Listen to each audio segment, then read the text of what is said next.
चौबीस जून को कोलकाता में एक बड़ा हादसा हुआ, जब एक शेड गिरने से 5 लोगों की दर्दनाक मौत हो गई और कई लोग घायल हो गए, जबकि कुछ लोग मलबे में फंस गए।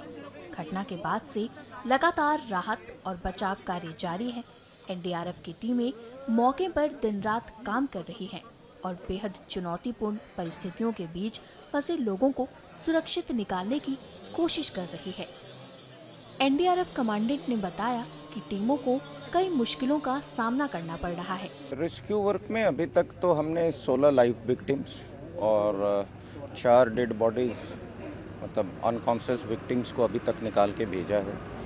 अभी भी हमारे पास आइडेंटिफाइड पोजीशन के अनुसार से करीब 4 विक्टिम और हैं, उन तक हम अप्रोच बना रहे हैं। 1-2 विक्टिम तक हमारा अप्रोच बन गया है।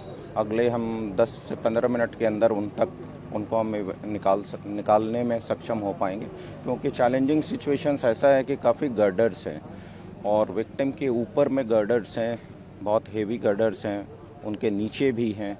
तो उनकी सेफ्टी को ध्यान में रखते हुए, गर्डर्स का लोड को कैलकुलेट करते हुए फिर हम लोग इंटरवेंशंस कर रहे हैं और इसलिए थोड़ा सा समय लग रहा है, क्योंकि उनके जीवन का सवाल है। और फिर उसके बाद से इन 4 विक्टिम्स को जब हम आइडेंटिफाइड लोकेशन से निकाल लेते हैं, तो फिर एक लोकेशंस पे जैसा इन्फॉर्मेशन मिला है हम वहाँ भी काम कर रहे हैं। हमारी एक टीम वहाँ भी काम कर रही है। ऑलमोस्ट वहाँ भी हम 2 फ्लोर्स को कट करके, वर्टिकली कट करके हम लास्ट फ्लोर तक पहुँच चुके हैं। वहाँ पे हमारा भी डिफरेंट गैजेट्स को यूज़ करते हुए हम एरिया को स्कैन कर रहे हैं, ताकि कोई हमें उनका कोई सेंस मिले। तो अभी तक उनकी लोकेशंस आइडेंटिफाइड नहीं हुई है, लेकिन बेस्ड ऑन द इनपुट हम काम कर रहे हैं उस पर। ये प्रायोरिटी एरिया अभी है। इनके प्रायोरिटी एरिया कवर हो जाने के बाद फिर हमारी एक टीम एरिया स्कैन कर रही है।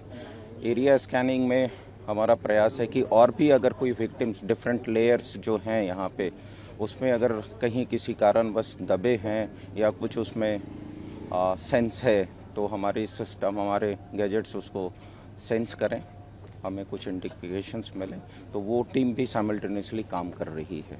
तो ये अभी लेटेस्ट है और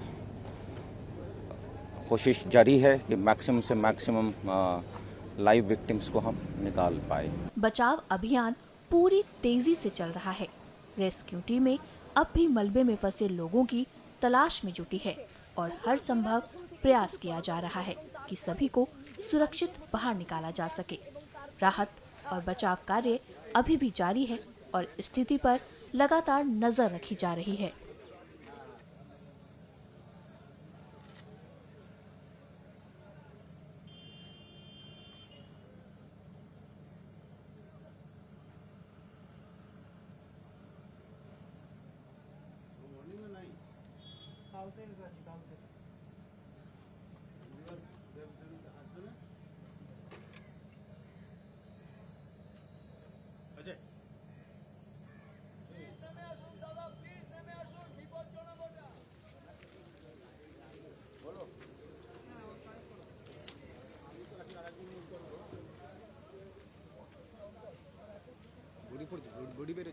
जो हो गया सर, उसको तो हम लोग वापस ला नहीं सकते हैं सर।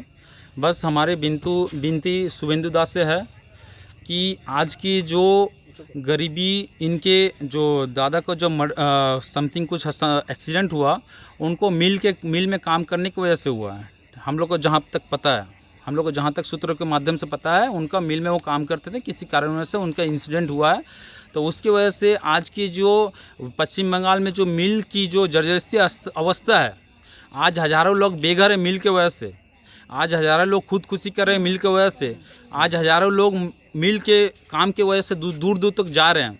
इनका भी काम कहीं आसपास मिल में ही था, लेकिन फिर भी ये आज दूर गए हैं, क्योंकि अपने बेटी बच्चा जो भी वाइफ है उनके पाल पोषण के लिए गए हैं। वो किसी और के लिए नहीं गए, अपने परिवार के पाल पोषण के लिए गए हैं।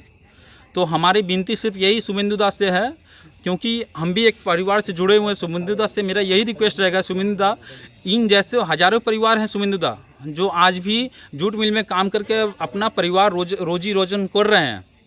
और आज भी बहुत सारे लोग जो दूसरे मिल में जाकर काम कर रहे हैं, क्योंकि हमारे जो बैरकपुर टू कल्याणी में जितने सारे मिल हैं, आज भी बहुत सारे मिल बंद पड़े हुए हैं, लेकिन फिर भी अर्जुन सिंह जो हमारे मंत्री बने हुए हैं, उसकी वजह से कुछ मिल चालू हुए हैं। मैं उनसे भी अनुरोध करूंगा कि वो मिल जो बंद पड़े हैं मिल, उनको भी थोड़ा चालू होने की ज़रूरत है, क्योंकि आज भी बहुत सारे मजदूर हमारे जो हैं वो आज बेघर हैं। आज वो बेघर के कारण ही वो आज दूर पे दूर जा रहे हैं अपने परिवार को रोजी रोटी करने के लिए। नहीं तो आज अगर हमारे क्षेत्र में अगर मिल कुछ रहते, मिल खुला हुआ रहता, तो आज ये दुर्घटना नहीं घटती। मैं कभी भी किसी भी परिवार या किसी भी सरकार को दोष नहीं दे रहा हूँ, आज दोष दे रहा हूँ बस इतनी सी बात को, अगर हमारे क्षेत्र में बैरकपुर में कभी भी कोई मिल अगर खुला रहे, तो उनके जो भैया हमारे सरवन जो भाई हैं, वो हमारे साथ ही बहुत सारे मिल मिसाव है उनसे, उनके भाई आज की जो इंसिडेंट हुआ, अगर हमारे क्षेत्र में कोई मिल खुला रहता तो आज वो इंसिडेंट नहीं होता, क्योंकि आज उनको दूर जाने से इंसिडेंट हुआ है।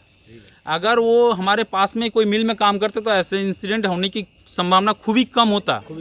और हमारे जो क्षेत्र में जो लोग हैं ना, यहाँ से जो क्षेत्र के लोग हैं, वो भी बहुत सारे लोग ऐसे जो लोग हैं जो मिल से जुड़े हुए हैं। तो मैं आप लोग से और हमारी जनता से और जो हमारे जो मुख्यमंत्री शुभेंदु अधिकारी दास से सबसे निमंत्रण करूंगा, सबसे आमंत्रण करूंगा, दादा हमारे जो बैरकपुर लोकसभा क्षेत्र है, वहाँ पे बहुत सारी मिल हैं जिन पे हमारी जो हिंदू भाई बहन, बंगाली भाई बहन, मुस्लिम भाई बहन सारे को आधारित है। तो मैं उनसे अनुरोध करूंगा कि वो मिल को सुचारू रूप से चालू करें, क्योंकि उनके आधार पे हमारे परिवार टिकी हुई है, उनके अधिवार पे हमारे पूरा मोहल्ला टिका हुआ है, उनके अधिवार पे पूरा हमारा भाटपड़ा, गोलघर, जगदल सारे टिका हुआ है। इनका परिवार का जो सिचुएशन है, हम लोग चाहते ये हम लोग का टोटल पाड़ा का उसका भाई भी हम लोग का दोस्त साथी है। उसका बड़ा भाई जिसका घटना घटा वो हम लोग का छोटा भाई दोस्ती है, लेकिन उसका बड़ा भाई को अघटन घटा। लेकिन हम लोग को बोलने का मतलब है कि इसका परिवार में कुछ भी सरकार का तरफ से इसको हेल्प करना चाहिए। जिसका परिवार में कुछ नहीं है, अब लोग कुछ अपना तरीका देखा, अपना घर ठीक से भी नहीं है, जिसका घर आज भी अगर आधी तूफान होगा तो उसका चाल भी गिर सकता है, उसका घर का कोई सत्ता भी नहीं है। हम लोग का पाड़ा का 2 क्लब है, 2 क्लब का मेंबर का जितना आदमी है, हम लोग का माँ है, बहन है, जो भी है, इस परिवार का पीछे हम लोग का सबको सपोर्ट है। हमको 12:30 बजे पता चला कि ऐसा एक्सीडेंट हो गया है और मेरे पापा बहुत घायल हो गए हैं, हॉस्पिटल में भर्ती है। उसके बाद मेरी मम्मी निकल गई मेरे पापा के लिए, कब से वहाँ पर खड़ी थी। कोई भीतर जाके मेरे पापा को देखने नहीं दे रहा कि उनका हालत कैसा है, वो कैसे हैं, कुछ नहीं पता है हमको। अभी फिर कोई कोऑर्डिनेट हुआ, कोई बातचीत हुआ फिर से कहीं? नहीं, कोई बातचीत नहीं हुआ। मेरे पापा के फ़ोन पे फ़ोन लगाने से कोई उठा रहा है और उसके बाद काट दे रहा है, कोई आंसर नहीं दे रहा। और भी कहीं से कॉल आया? नहीं, कहीं किससे कॉल नहीं आया है। लोकल थाना से कोई कोऑर्डिनेट हुआ? हाँ, थाना से कुछ व्यक्ति आए थे, वो आधार कार्ड का नंबर लेकर गए हैं। उन्होंने कहा है कि हम अपनी जांच पड़ताल करके आपको फिर सूचना देंगे। नरेंद्र मोदी से जो प्रार्थना करना चाहती हूँ कि इनके छोटे छोटे बच्चे 10 पास है, उनकी बेटी है, मैं चाहती हूँ कि उनको कुछ आर्थिक सहायता करें।